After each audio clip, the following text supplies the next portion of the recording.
I'm Pragya, and I bring to you excerpts from the current issue of Outlook that looks at two cover stories, two narratives of war, one mythical, one real, Ramayana and that between Israel and Hamas. In the issue titled In Memory of Elusive Peace, Outlook delves deeper into the ongoing war between Israel and Hamas. Blaring Sirens, Numbing Silence by Kusumita Das, a senior journalist.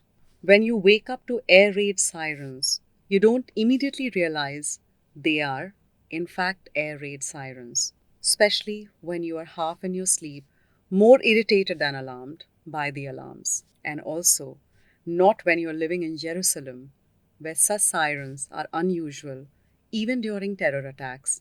What's usual, in fact, are random alarms going off in downtown neighborhoods like mine, shattering the quietness of Shabbat weekend mornings. All one is left to do is mutter a curse and try to go back to sleep, or simply grow immune towards the intrusion. This time, though, something rang ominous, and even as we tried to fight our drowsiness, in a few seconds, we knew that these were Hamas rockets alerts.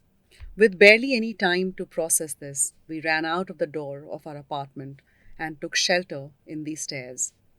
As the sirens grew louder and covered the air like a sinister cloak, we waited and waited to hear the boom of the Iron Dome interception.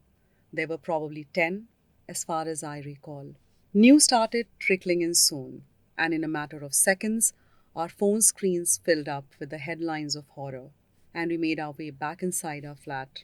Hamas had infiltrated the southern border towns of Israel and had launched a brutal attack of proportions no one saw coming.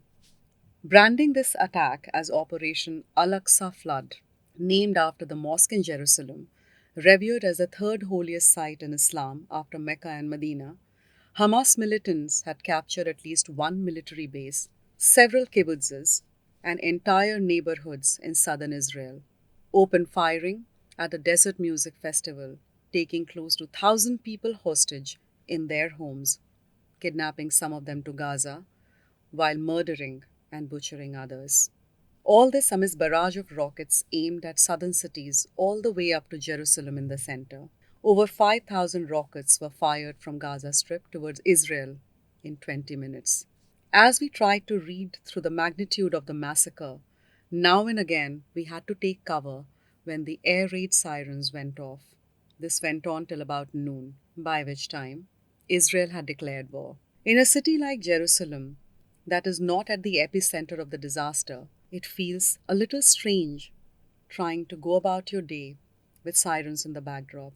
Friends and family who have been relentlessly checking in ask, why not stay put in the shelter? Why go about your day at all? Firstly, our building, like most buildings in the city, does not have a shelter. Typically, Jerusalem has not been a prime target of Hamas rockets, largely because of the Al Aqsa that's located in the heart of the old city. For this and more, read the current issue of Outlook.